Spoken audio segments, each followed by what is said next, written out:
Irish fairy tales are now available at irishfairytales.com. We create beautiful keepsake kids' costumes and enchanting tales to spark little ones' imagination. Each book is sprinkled with cúpla so that parents and children can learn a couple of words in Irish together, and don't worry, they're written phonetically for those that need it, like me. These are gorgeously illustrated books and each have a message of bravery and compassion, and you can choose from either the mermaid version or the dragon version, or if you've two little ones you can get both and the stories mirror each other. And once you've read the story together, your little one can dress up in their beautiful, wipe clean tale that are designed to be safe and sensory friendly, and off they go on their adventures. irishfairytales.com.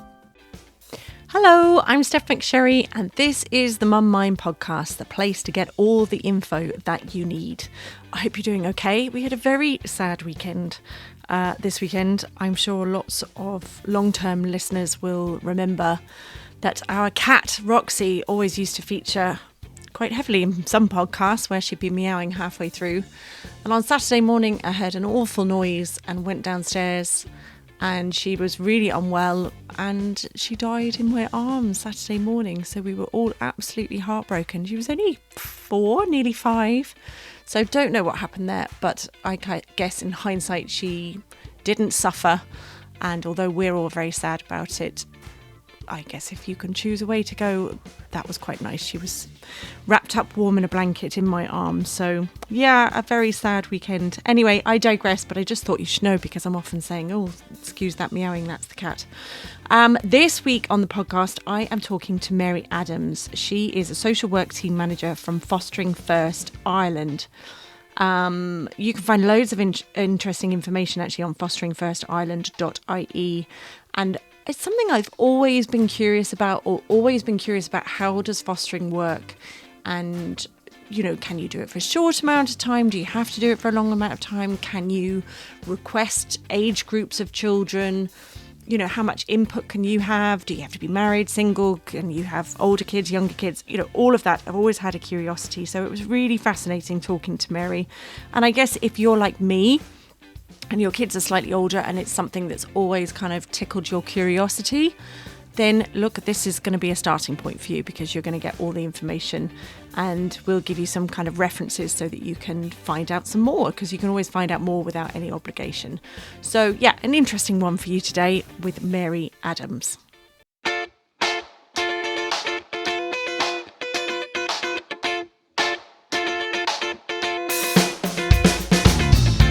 Good morning, Mary. Lovely to talk to you.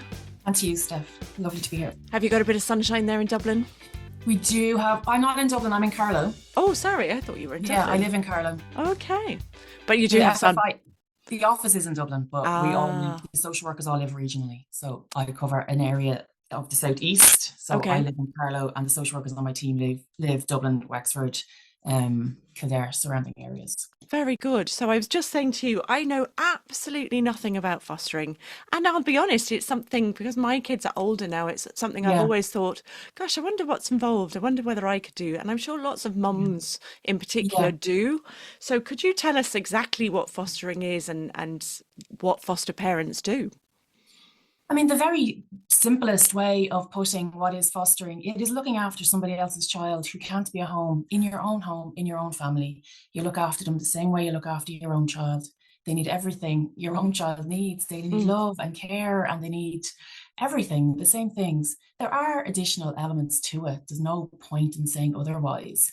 And you're parenting with TUSLA. So the child is legally in the care of TUSLA. They are the legal guardian. So you're working alongside a TUSLA team who will be able to provide support and services. They'll always be engaged with the birth family. There could be legal processes involved. But as a foster carer, you are a parent. You have that child in your home, and you are doing for them what you would do for your own children.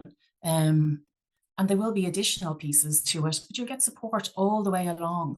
At Fostering First Ireland, where I work, our job is to support foster carers in their work with the children. So they will have the support of what we would call a link social worker. Some people could think of it as a supervising social worker. But the link social worker's job, so that will be the link social workers on my team, I would support and supervise them.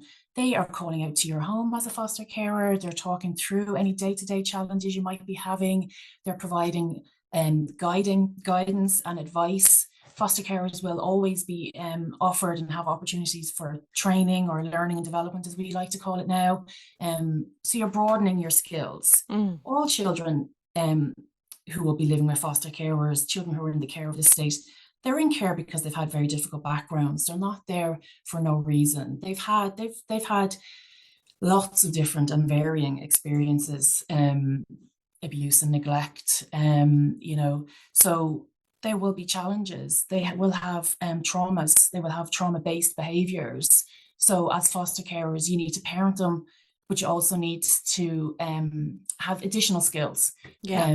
trauma-informed parenting, therapeutic parenting. So our job here at Fostering First Ireland, what our Link social workers will do is they provide training. So, online training opportunities with other foster carers where we can talk about the type of typical behaviours that might come up, what's going on for the children in their neurodevelopment, and how we then can turn that into a type of parenting that will meet those needs. It's quite often counterintuitive. And that's one of the barriers and one of the challenges, I suppose, for foster carers in their first few years of fostering is really having to think very differently. Because you will have children who will act and behave in ways that you might not expect. Yeah, and that you might not have come across yourself. So it's all 100%. new. Yeah. Yeah, it will be new. Now, before you get to the point of having a little one in your home, there's an assessment process. So that takes about 6 months. Yeah, so talk us through that. So say, Yeah. me and my husband decide, okay, we'd like to try and foster some children. How does that work? We Well, the apply. first thing to do, well, there's lots of things you could do before you even do ring us. Like Fostering First Ireland we have a website, we have a Facebook page and Instagram. So we have those socials. So having a look around there, you can book onto an online information session. So that's run by Jess, who is our recruitment officer, and she will have one of our very experienced foster carers with her. So they will give a general overview like I'm giving you now. And it's an opportunity then for anybody who logs on to ask any questions they might have. So Okay. that's probably one of the first things I would imagine most people would do. Some people come into fostering who have friends who foster. They may have grown up in a fostering household themselves, Yeah. or their neighbour fosters, so they have a little bit of an insight. But that gives them a chance to ask questions. And then you can think that over and then make the call or fill in the application form. And Jess then, who's our recruitment officer, she will be the one that you'll first talk to. She'll talk you through some basics, I suppose. You need to be over 25. You need to be, if you're in a relationship, that needs to be a stable, long relationship, 5+ years. You need to have housing that's got space for a foster child. So we would require that a foster child would have their own bedroom. Okay. That would be really important. Can you And foster if you're single? yes, you can foster if you're single. Okay. Absolutely. We've got lots of single foster carers. They do amazing work. For some children, their needs are very well suited to having just one carer that Yeah. really work for them. So that could be very beneficial. We have same-sex couples. We have people who are at retirement stage, people who have young children still. We do require that if people have children of their own, the youngest would be over 3, just Okay. so that the parents have got their own youngest through all those early stages where they really need, a lot of attention. So yeah, we would require that the youngest would be over 3. And then, whenever we're matching, then part of the assessment process, your assessing social worker will be talking to you about the type of child that you feel would fit well into your home. And they will be assessing you, and they will meet your children, have a sense themselves of what kind of a child, what age and level of need could fit well into your home. Oh, you're able to say that? Because I Yes, would we can imagine say a lot that. of people don't want children older than their own children, if that makes sense. Sometimes everybody comes with different ideas of what will work for them, and we listen to that.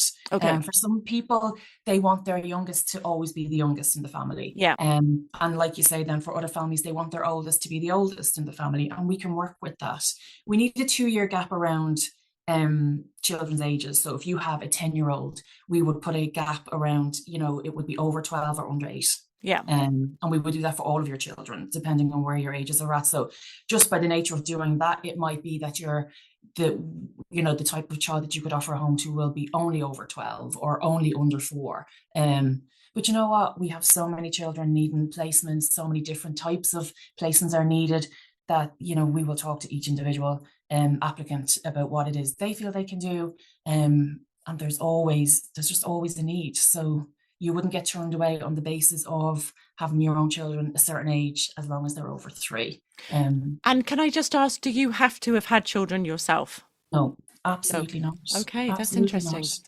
We've got lots of carers who haven't had children of their own, Yeah, and they are fantastic foster I carers. bet. I bet. So okay, you've made the decision you're going to do it. You've requested kind of an age group. How long does a child come to you for? Do they come to you? I guess this is how long is a piece of string. Yeah. Yeah. I'm thinking, is it sometimes a couple of weeks? Is it sometimes a couple of nights? Can it be any of that? All of the above.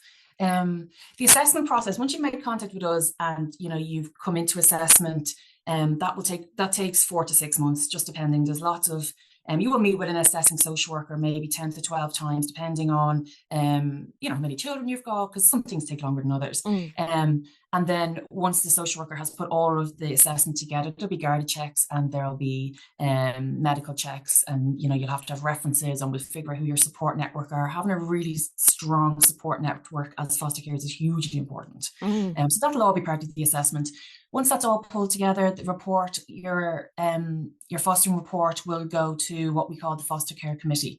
So that is the local foster care committee for your area, which is a TUSLA foster care committee, and they will consider your report, and they will approve them if they're happy to approve.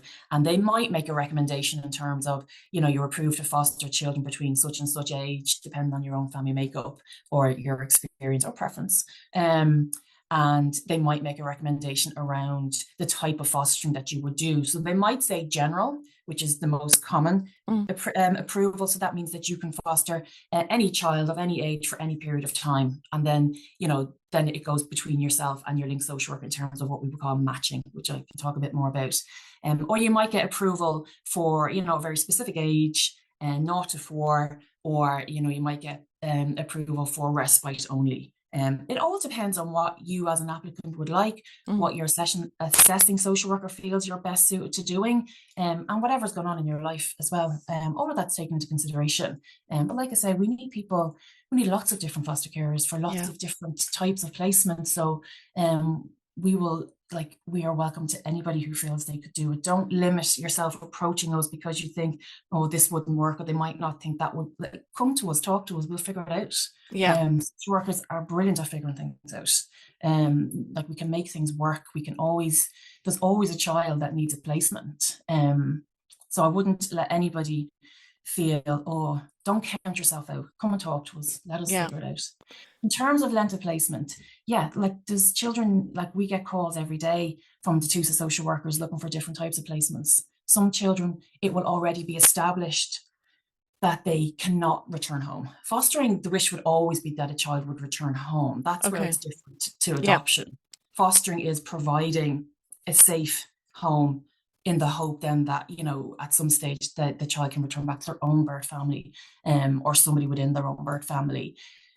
If that can't happen and a child is already under what we would call a full care order, so the court has directed that the child needs to remain in care until they're 18, then what TUSA will be looking for is a long-term placement. Okay. So someone who can look after that child until they're independent, which could be 18, 21, 23 and beyond. And lots of foster families, who have had long-term, what we would call long-term placements, have children living with them a long time who can't go home.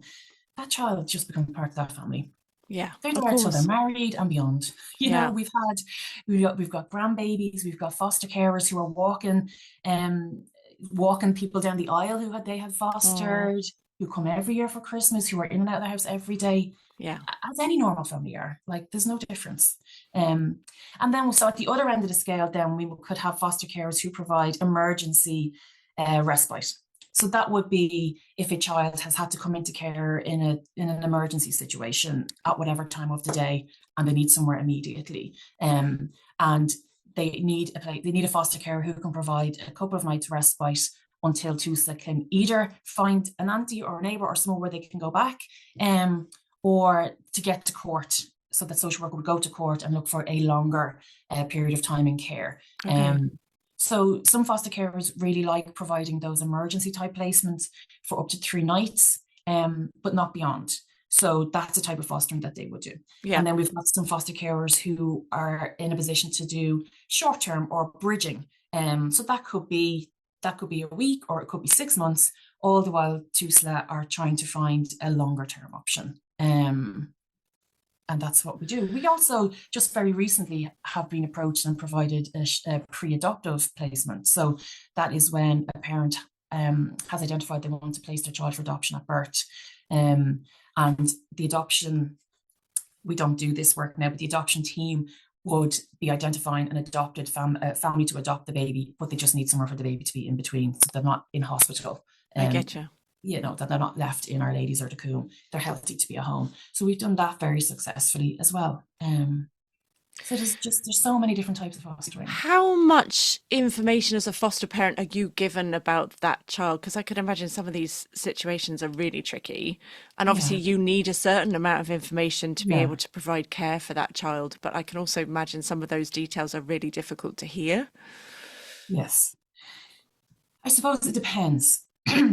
At Fostering First Ireland, we have a very strong value around transparency and we work very much in collaboration with our foster carers.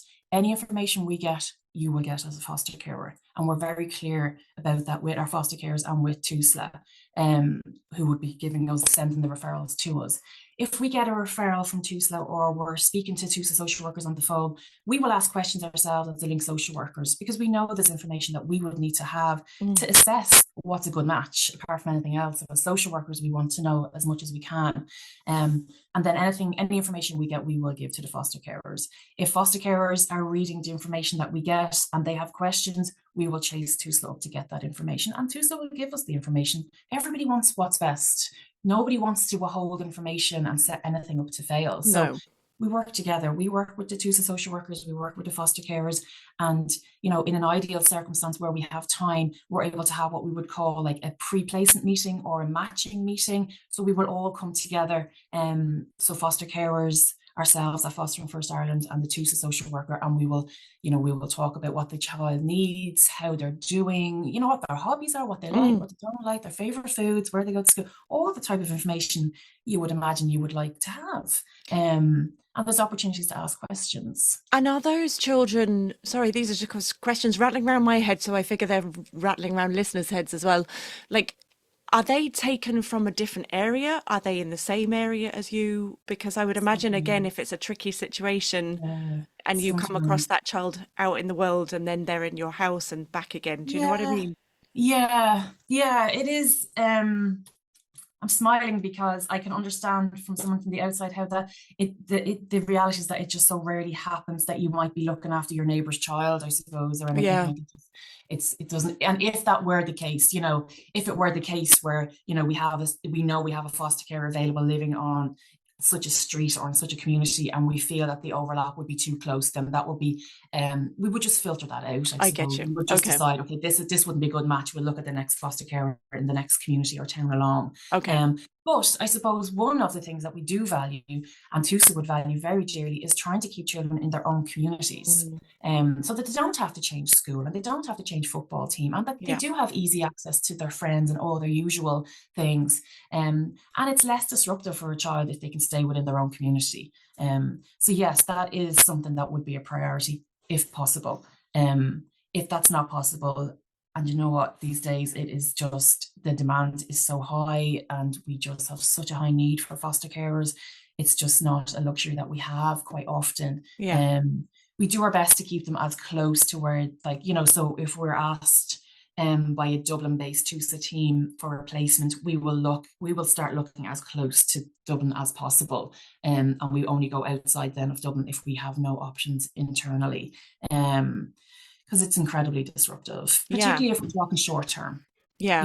It's different if it's long term, because then, we do have to uproot, but at least it's for the long term. Yes. If it's short term, then it's very hard to make that decision to have to move them from their school, their community, everything that they feel, everything that's familiar to them, for a 6 month period, and then who knows where they're going to be after that. So Yeah. it's very difficult. One of the things that is hard about the job is having to make decisions that will bring further disruption. Yes. The Yeah. I children can have already had understand. a lot of disruption. Yeah. And that's why we need more foster carers all the time in every community, because the more foster carers we have spread around the country, the better chance there is of keeping children as close to possible. And bear in mind as well, when children are in foster care, they're still having as much as is appropriate contact with their own families. Yes. So you want them to see their mom and their dad and their granny and whomever is important to them and siblings. So having been closer, if you're from Dublin and your foster placement is in Donegal or Cork, Yeah. that's going to be hard to keep that, just in terms of the logistics of it. Yeah. So for that reason as well, keeping children as close to their own community is, that's important Yeah. where possible. You're a foster mum yourself. I'm a foster one myself, my husband. We've been fostering, geez, I don't know, 15 years, maybe. How many children do you keep a tally or? Do I keep tally? No, not really. We started fostering teenagers short term, because we were both working full time at the time. So we would have had, we were the type of carers who were taking teenagers for a couple of nights to give maybe other foster carers a break, or just until social workers could figure something out. So we would have had, oh God, I don't know, maybe 8 or 9 of those for a year or two. And then we thought we might like to foster somebody younger, and spoke to our social worker at the time, and they approached us about younger children, and we've had long-term placements since then. So we've had 3 long-term placements. Some still That are was. still with you now? Yeah, well, one has just one not anymore. He had moved on, and 2 still was long-term. Very good. I know. Have They're you? just part of the family. You're We still don't. doing it, so I'm guessing it's been a positive experience for you. Oh yeah, like, there's not like, it's being a mom, it's being mommy, it's all that just usual stuff day to Mm. day. Like, I wouldn't think of it as anything different at this stage. Yes, there are additional pieces to it, but it's just very normal. It's just very normal. This is our family. I don't think of ourselves as any different particularly to anybody No. else. And how much contact, you mentioned respite care. If it Hmm. was respite care Yeah. for a family rather than another foster family, because I don't know whether you saw Rosie O'Donnell recently. She's, I think she's adopted 5 children. Yeah, yeah. We And I were.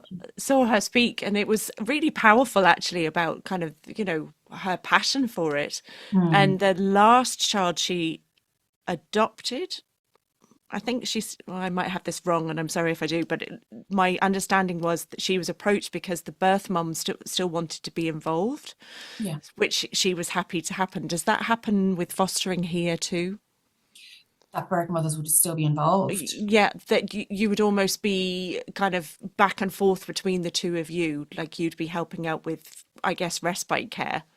Yeah, there can be those scenarios as well. Shared care, I suppose, is probably more what we might Okay, call it, so that a child could be living at home with their own family, but for whatever reasons, the family, like, we would have situations like that. It would be rare that we would have situations like that at fostering first. There might be more local arrangements like that between TUSLA and TUSLA foster carers. I get you. And I suppose there's a lot of relative foster carers, which I suppose people, it's slightly different, but I suppose it's more natural, I suppose, in some ways. A lot of the time, what TUSA will try to do is find a placement within the wider family. So an auntie or a granny, or, someone who's important to that child, could be a relative foster carer, so that they're in the care of TUSLA, but they're being looked after within their family of origin.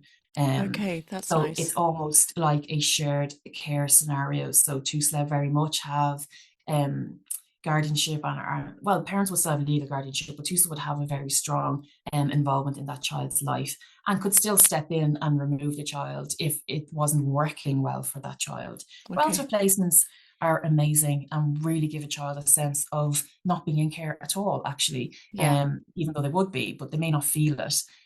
But it also can be very difficult for families. Not every family would feel able to do that, because boundaries will be difficult.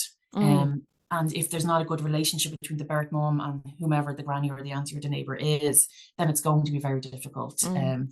for that relative to provide care to the child, because there could be outside interference, so it can be difficult. But where it works amazingly well, and a huge proportion of our children in foster care are in relative placements. I have to ask this question because obviously we are in a cost of living crisis, and I would Yeah, imagine lots of people would be put off potentially by the cost. I'm yeah, thinking, in our own household, all the baby stuff is gone. We don't have a yeah. cot and all of that anymore. Like, does that fall on the foster family, or is there help with that kind of thing? There is financial support for foster carers. There's a weekly allowance per child. And in terms of that first placement, if when a child first comes into care, there is a setting up allowance. So foster carers will get an extra amount of money to provide for, if a child is coming with nothing, Yeah. they're going to need like a wardrobe, or they might need new school uniforms, or baby will need baby equipment. So there is financial support for that. Okay. Foster carers are very resourceful. They can find people who've got buggies and cots and things Yeah. like that very quickly. Or might decide if that's the type of placement that they're going to be providing, that they will invest in those pieces and then they've got them. Yeah. And foster carers are very quick to share amongst each other as well. Yes. So that's, yes, it's something to think about, but it isn't and shouldn't be a huge hurdle. Like, I would really hope that that wouldn't hold anybody back. The cost of living crisis is real. There's no point getting away from it. It is one of the barriers that we feel, in terms of people coming forward, because we do require families to have a spare bedroom. That's difficult when it's difficult Yeah. to have a house at all. And I think it's a particularly challenge in Dublin because the houses just aren't set up for extra bedrooms that you don't Mm. need. It's not affordable. So yes, that definitely is something that needs to be considered when coming. We can't. I know lots of people's own children share bedrooms. I share bedrooms. I have loads of brothers and sisters, and we're all fine. Yes, we are all fine, but we're living with our own family. If you're living in you can imagine if I asked you to come stay in my house now, you're not going to want to share a bedroom with me. Yeah. You're going to want your own space. You need a little bit of room and privacy. Yeah. It is a stranger's home for the first few weeks, and children just will need their own space. So that is a requirement, and that's definitely something that's a challenge. But no, there are financial supports there. Like, people do need to be financially stable themselves, though. Yeah. It's not an income. It's not, oh, if I foster, I can afford not to work. No, no, no. It's It's not a a helping replacement. hand. Yeah, it's Yeah. to provide for the child. And they will have needs above and beyond your own children. So extra financial support is there for that. So no foster carer should be in financial hardship because of fostering. Um, and if there are particular needs that are beyond what the weekly allowance can provide, linked social workers, TUSA social workers will look at that and will look at how can we best support that, what extra supports can be put in place for our foster carers. Is there anything else you'd like people to know about fostering from your own experience, or just some of the stories that you've come across kind of in your time there? One of the things that people will say to me, or I know other foster carers have said to them, is, oh, I couldn't do it. It would be too hard. I'd get too attached. It would be too sad. Um, and we always find that, I say we foster carers, we find that hard to hear. Because we get attached too. Like, we're not unfeeling people. Like, we're not here because we don't, oh yeah, I can care for a child and not love them. Like, that's not who Mm. we are. Children in care, children when they come into care, they've come for difficult reasons. They've had difficult early life experiences. Maybe they haven't had the love that they need, and maybe they don't know how to love back. So that is a huge part of what you're doing as a foster carer. Like, you are pouring love, care, and attention into children, who may not be able to show it back or may reject you every step of the way. But I think what foster carers, their approach to it or their mindset to it is, I have extra to give here, and I'm going to give it to someone who really, really needs it. Mm. And if they're able to take it in and give me a tiny bit back, brilliant. But I'm going to give it anyway. Yeah. I'm going to give it anyway. And if it hurts down the road, do you know what? It's worth a little bit of hurt to me as an adult who has a strong support network behind me and the ability to cope with a little bit that loss. For a child who has nobody to love them and no ability to cope with any of that. So yes, you do give a lot. But you know what? You get a huge, like, it's like being a mum. You want your children to sleep well and eat well and be happy at school and have friends. And that's really enjoyable as a mum. I think that's what drives us all forward in terms of Mm. being parents and mothers every day. But it's all the sweeter as a foster carer when you have a child who comes into your home frightened and scared and lonely, and you see them start to relax, and you see them start to sleep well and eat well and speak up, and no, I don't like that for dinner, and oh, I really don't want to go to bed at that time, and to come to you for comfort. I think for me as a foster carer, that's always the piece that um makes me feel like this is working. Like when they come to you for comfort. We've had children in our home, as I know foster carers all over the country they have had children in their home who will just something, a very simple example of it is, they'll fall over and they'll hurt, but they won't cry and they won't come to you. They'll just pick themselves up and carry on. Whereas, to see a child fall over, hurt themselves, cry and come to you for comfort, like that is huge for a Yeah. child who's not your own. Yeah. A child who's not used to somebody being available for comfort and care. To see them think, oh, this adult actually is available for comfort and care, and I'm going to go and I'm going to get some, and then I'm going to carry on about my day. Like that's huge. Like Yeah. that's huge for children. It's Um, something you've said there. Did you read the book Poor by Katrina O'Sullivan? no, I haven't read it. I'm aware of it, but I haven't read Just it. one of her stories of a fostering situation she was in as a child. And I just remember like she loved it because there were clean bed sheets and, clean Yeah, pants and socks for her and yeah, lovely food on the table. And yeah, her brother, who was also placed with her, was there going, don't show them you're enjoying it. Don't, because otherwise they'll never send us home. yeah, And even though home was horrific, you know, yeah. they felt loyalty to their Of parents, or course they he do. did. And, Yeah, it made me think, gosh, yeah, it's complicated, that kind of, it's you have a complicated. loyalty to your parents, but you want Yeah, to enjoy this because yeah. it's so lovely. Yeah. It is. It is. I mean, and that's not unusual at all. Mm. And we would work with our foster carers so that they understand that that's what's going on for these children, so that you don't take it personally or Yeah. feel hurt.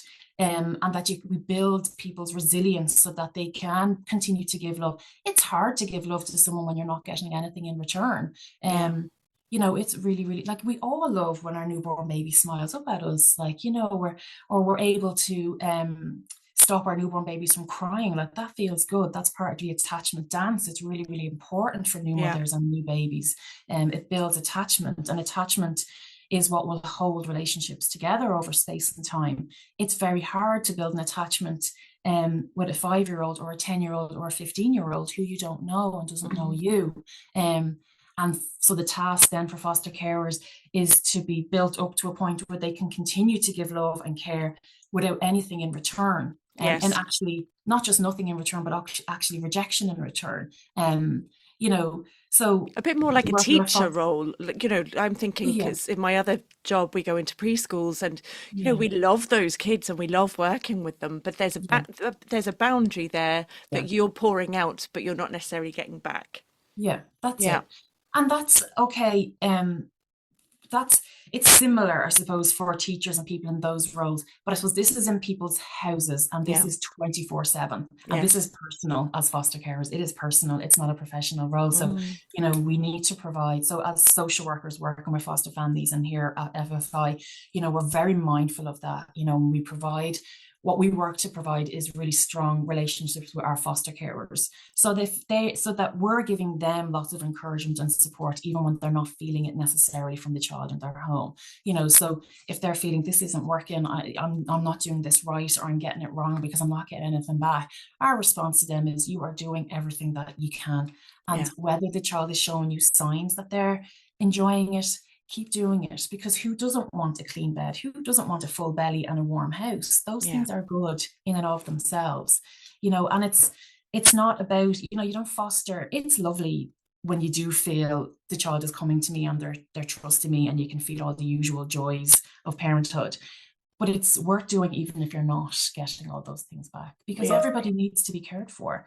And it may not be until that child is an adult and a parent themselves that they think, oh yeah, someone did do this for me. I Mm. was cared for.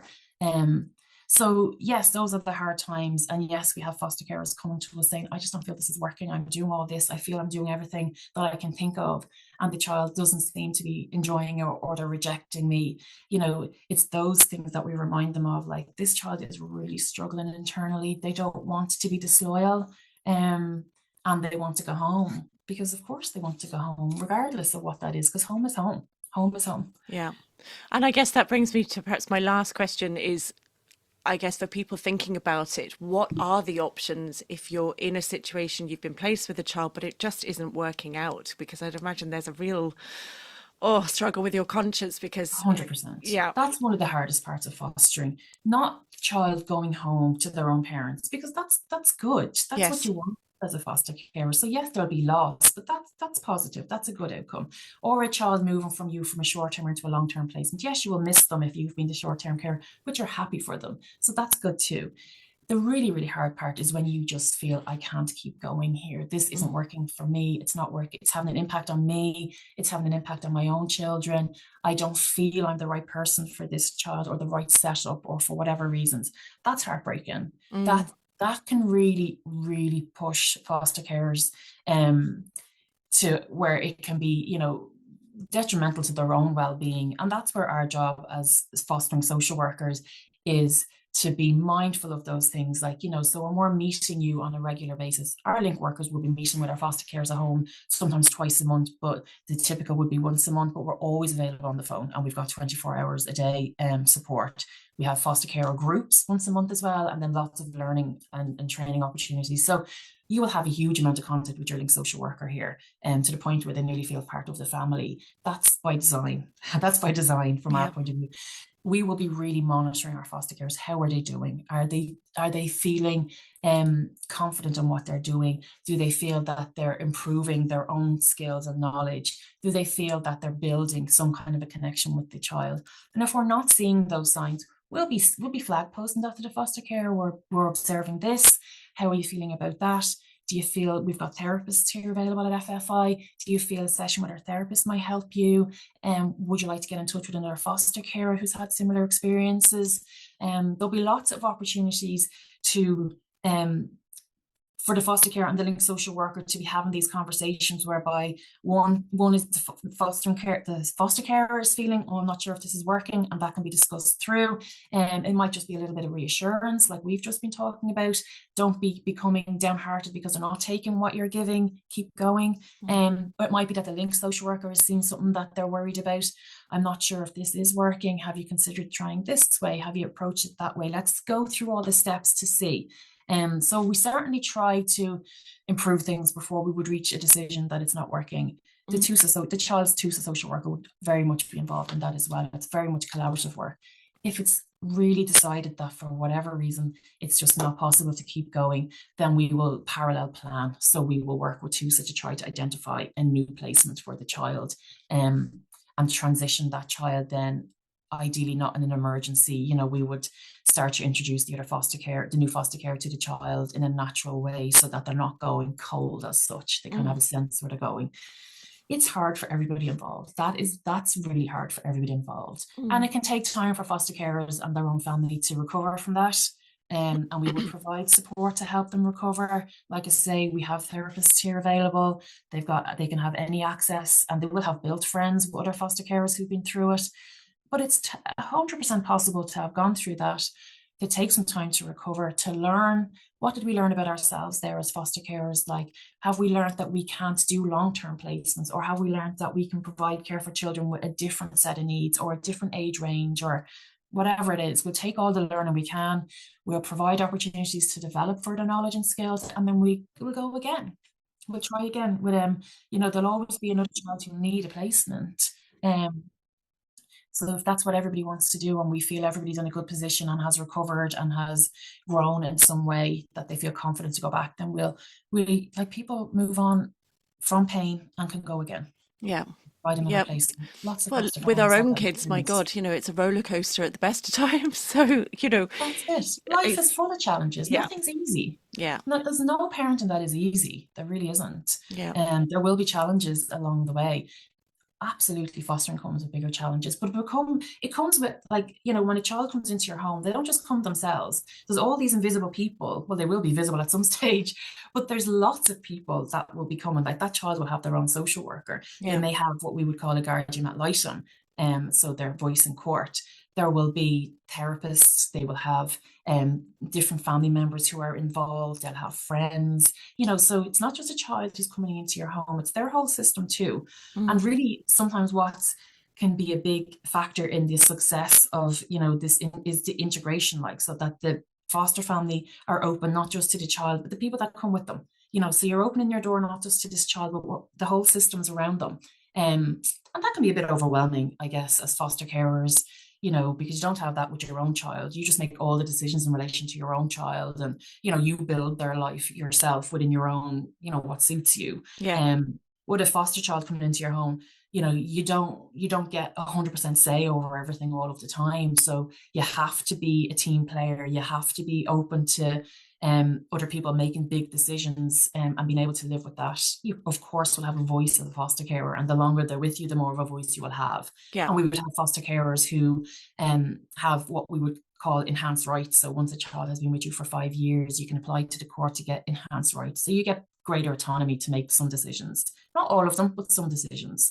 And some foster carers go on to adopt their children. That's a possibility too. That's becoming more and more part of discussions at child and care reviews. That's like a yearly meeting about that child with everybody involved. That can be an option that's becoming more and more commonplace in terms of the discussion. It's still not a huge number of children, but more and more it's becoming part of the conversation, which is good. Children need stability. We need to catch up with other states in terms of adoption. Yeah, it's almost like you need to think of it that you're joining a team of people that are looking out for that child. Yeah, you're part of it. Rather than being handed a child and saying, there you go.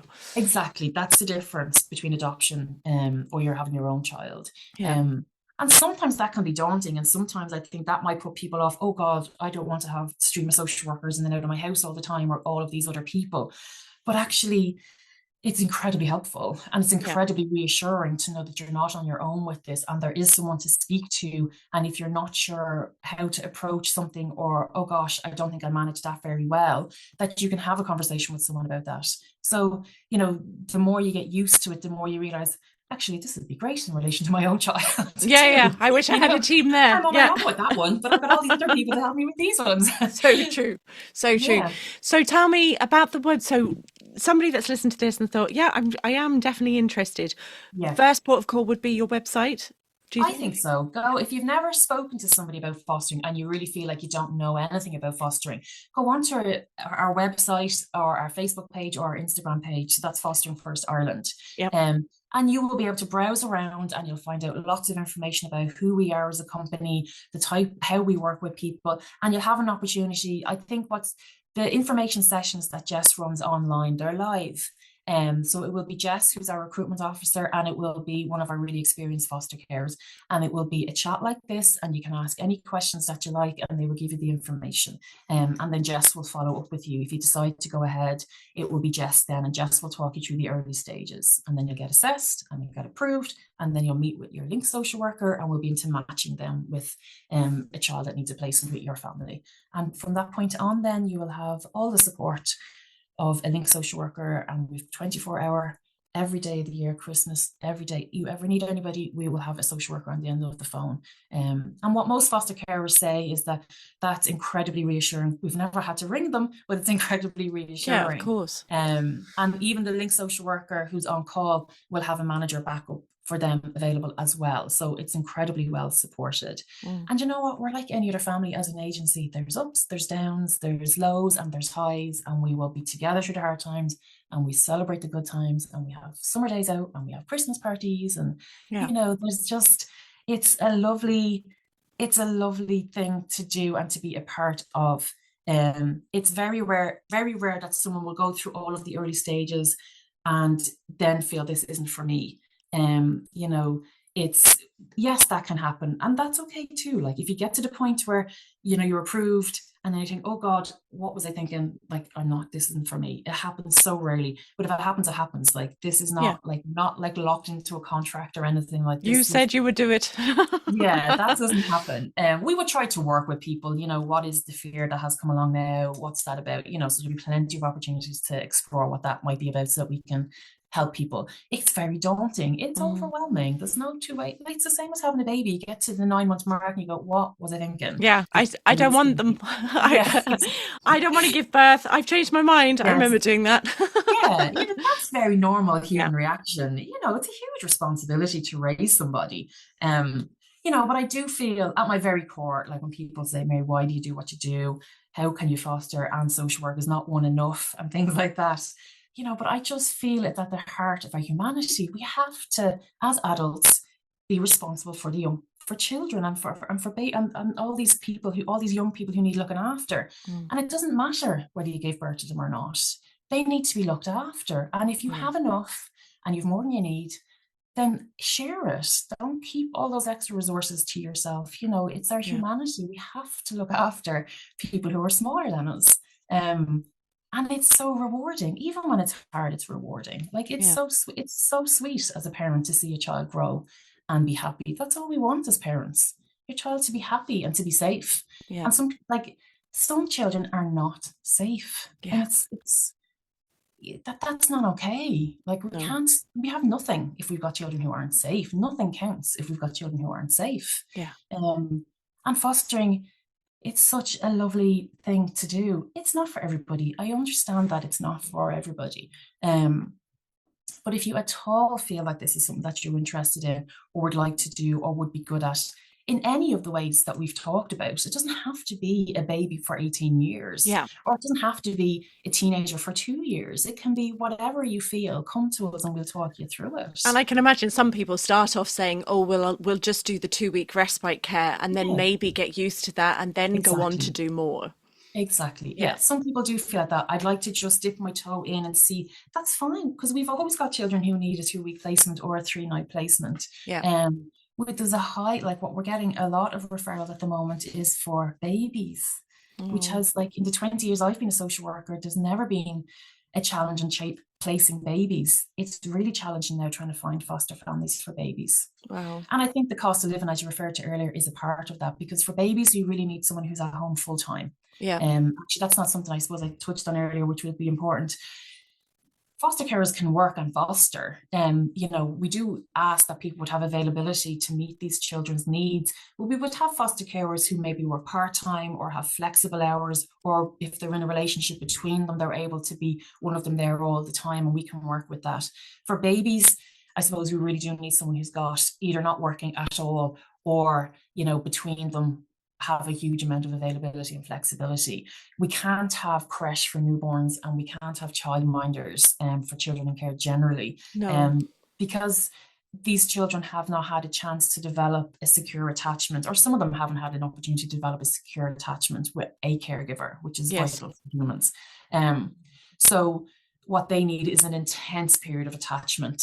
So it requires an intense availability then from a foster carer. Yeah. So if you're thinking you'd love to foster babies, you really need to be in a position to be with that baby all of the time to Yeah. help them develop an attachment. And babies will typically, any baby will have lots of medical appointments and checkups, increased in the early days for sure, increased contact with their birth parent. That's just part and parcel of fostering babies. And what I always say when we're looking at placing babies with foster carers, maybe who haven't fostered a baby before, the rewards are high, the stakes are high. If you will get attached to a baby. There is no ifs and buts about it. Like, Yeah. you will love that baby very, very quickly and get attached to them. And then it's hard if they're leaving you. Yeah. And babies' futures aren't always secure. It can take up to 2 years for a child in care's future to be figured out. Like, can they go home? There'll be lots of assessment of the birth family, like, what supports can the birth mother be given so that her baby can go home? Mm. Is there someone within the family that can be identified? It can take up to 2 years for all that work to be done. And to be tried and tested before a decision could be made. Actually, there's no option for this baby to go home, so we really do need a long-term placement. So you could have a foster care providing all of the love and care 24 hours to that baby, falling in love with this baby falling in love with that parent. And actually, it's not guaranteed. Mm. So that's why I talk about when I say, caring for babies is high reward, but it's high stake because that's very, very hard to Well, get and there's a over. lot more work involved Oh, for physically as sure. well, Oh, because for sure. Oh, for sure. Yeah, yeah. definitely. I mean, anybody who's had a baby knows what's required, the sleepless nights, the sleepless days, all of that Yeah. Yeah. stuff. Um, it is enjoyable if you like babies. It's very, very enjoyable and attractive as to look after somebody's baby, to look after a new baby in their household is lovely. But we do, we're very careful about doing that with foster carers, because there's just such a potential for hurt and loss there, more Yes. so than Yeah. an older child, because it's easier to build an attachment with a newborn than it is with an older Of child. So course. it's very, that process is very quick. In an older child, it will take longer. You have to work much harder for an attachment with an older child. Typically, not always, typically. With people listening to me saying, no, Mary, it was fine with my 5-year-old and 10-year-old coming in. Yes, lovely, and that can happen. Yeah. But typically it can be just that little bit harder because they're just coming with more hurt than a newborn. Of course, of course. Yeah. I think if anyone kind of has listened to this and thought, no, I definitely have that interest. So check out fosteringfirstireland.ie. Yeah. Maybe do one of the online calls with Do Jess. one of the online, do Yeah. one of the online sessions, and then Jess will make contact with you individually then after those information sessions. And Jess will come and meet you at home and talk it all through in your house. And if at that stage Jess feels you've got everything that's needed and you're happy to move ahead, then you will get allocated an assessing social worker, and they will take you through the assessment process then. It can take 6 months, but if you're sitting here now and we're the 29th of April, it is possible that there could be a foster child in your home by Christmas, for sure. Yeah. For sure. Thank you, Mary. I think that's been really valuable. You've certainly answered any of those questions that have been fizzing around my head that I never knew the answer to. So I appreciate your time today, and fosteringfirstireland.ie is the place to go. Yeah, and anybody at all who's thinking about it, pick up the phone and ringers. There's such a high need for foster carers in the country right now. Thank you, Mary. Thank you. Bye, Steph.